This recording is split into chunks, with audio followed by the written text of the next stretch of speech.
News વર્ગ 58 માં આપનું હાર્દિક સ્વાગત છે। હું શીલા મહેતા। અમદાવાદ રખિયાલ વિસ્તારમાં આવેલા ચકુડિયા મહાદેવ મંદિરમાં સવારથી સાંજ સુધીમાં અનેક માઈ ભક્તોએ દર્શન કર્યા હતા।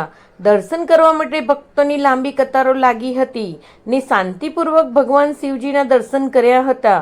મહા મહિનાના કૃષ્ણ પક્ષની તેરસના રોજ મહાશિવરાત્રિ પર્વની ઉજવણી હર્ષોલ્લાસ સાથે કરવામાં આવે છે। અમદાવાદના શિવાલયમાં, સોસાયટીઓમાં તથા ઘરોમાં શિવરાત્રિના દિવસે પૂજા પાઠ અને હવન કરવામાં આવે છે। મોટાભાગના લોકો તહેવારની ઉજવણી ઉપવાસ કરીને કરતા હોય છે। શિવ ભક્તો ઢોલ, નગારા, ઝાલર, મંજીરા, શંખનાદ કરીને વાતાવરણને વધુ ભક્તિમય બનાવે છે।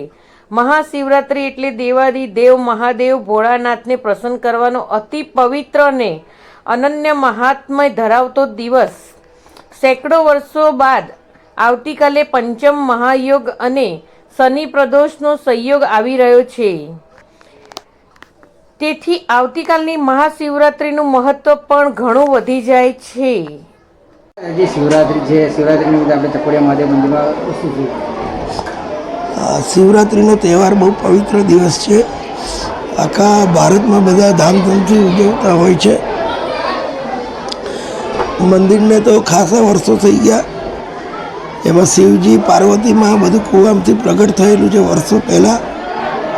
ચોટિયા મહાદેવમાંથી ચકુડિયા દાદા નામ પડેલું। અહીંયા શિવરાત્રિના દિવસે રાતના 1 વાગ્યાથી 2 વાગ્યાથી બધા ભક્તો દર્શન માટે આવી ગયા હતા। રાતથી જ મંદિરમાં ભીડ થઈ ગઈ હતી। અહીંયા સવારે મહાઆરતી થઈ 4:15 વાગ્યે। સવા દૂધનો અભિષેક, અખંડ ધૂન। સાંજે 4:30 વાગે બરફના મહાદેવના દર્શન। રાત્રે 12 વાગે મહાપૂજા। સવારે 4 વાગે મહાપૂજા પરિપૂર્ણ થશે। બીજા દિવસ પાયણા થશે ભગવાનના। અહીંયા મંદિરમાં એન્ટર થતાં મા કાળીબા, બરિયા બાપજી, રામ દરબાર, કેવટ પ્રસંગ, રાધા કૃષ્ણ ભગવાન, શનિદેવ મહારાજ, 12 જ્યોતિર્લિંગ, 21 ફૂટ ઊંચું ભગવાનનું શિવલિંગ। ઘણાને બધાને ઈચ્છા એવી થાય કે આપણે ત્યાં પ્રયાગરાજ જઈએ કે બદ્રીનાથ જઈએ, કેદારનાથ જઈએ, પણ જ્યાં સુધી ઉપરવાળાનો હુકમ ના હોય ત્યાં સુધી કોઈ જઈ નથી શકતું। અહીંયા આવીને દર્શન કરે છે તો એમને એવું થાય છે કે અમે બદ્રીનાથ, કેદારનાથ જઈ આવ્યા। ભગવાન એમની મનોકામના પરિપૂર્ણ કરે છે। અહીંયા કોઈ નકોડો ઉપવાસ કરશે આજે, કોઈ 1 ટાઈમ જમશે, કોઈ 1 પાનાનું બીલી, કોઈ 5 પાનાનું બીલી દાદાને ચડાવશે। અહીંયા વ્યવસ્થા જળવાઈ રહે કે હજારો ભક્તો આવવાના દર્શન કરવા, અને વ્યવસ્થા જળવાઈ રહે એટલે પોલીસ બંદોબસ્ત, મંદિરમાં સીસી કેમેરા। ડોંગરે બાપાએ ભાગવત કથા કરી ત્યારથી અહીંયા મીડિયાવાળાનો વર્ષોથી બહુ સહકાર રહ્યો છે। મીડિયાવાળાને દાદા માટે બહુ લગાવ છે।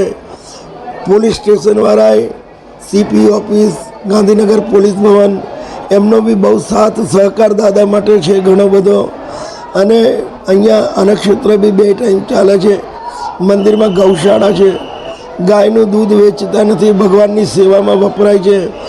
મંદિરની કોઈ સ્થાયી આવક નથી। આ અન્નક્ષેત્ર પ્રભુ ભરોસે ચાલે છે। મંદિરના નામે 1 રૂપિયો ઉઘરાવતા નથી। ભગવાન ગમે ત્યાંથી મોકલી આપે છે। અહીંયા જે દાતા દાન આપે છે એમને ઇન્કમટેક્સ તરફથી કરમુક્તિ છે। આ મંદિરની જગ્યા એવી છે કે 2001માં ભૂકંપ આવ્યો, કોરોના આવ્યું, પણ આ દાદાના મંદિરની એટલી અનોખી, અહીંયા મોરારી બાપુ, મહુવાવાળા ડોંગરે બાપા, 300 વર્ષના બંસીગીરી બાપુ, આ તપોભૂમિ છે ભગવાનની। અહીંયા સંતોના પગલાં પડેલા છે। અહીંયા કોઈ માણસ આજ સુધી ભૂખ્યું પાછું ગયું નથી। રાતે 2 વાગે આવે, 3 વાગે આવે, પણ એને જમવાનું મળે છે। અહીંયા નિયમ છે કે ચકુડિયા દાદાનો રોટલો અહીંયા મળે, સૌને રોટલો। એટલે આ ગરીબોના આશીર્વાદ, મા બાપના આશીર્વાદ અને આ ઉપરવાળાના આશીર્વાદથી આ બધું કાર્ય ચાલે છે। અને દરેક ભક્તજનનો સહકાર થી આ કાર્ય ચાલે છે।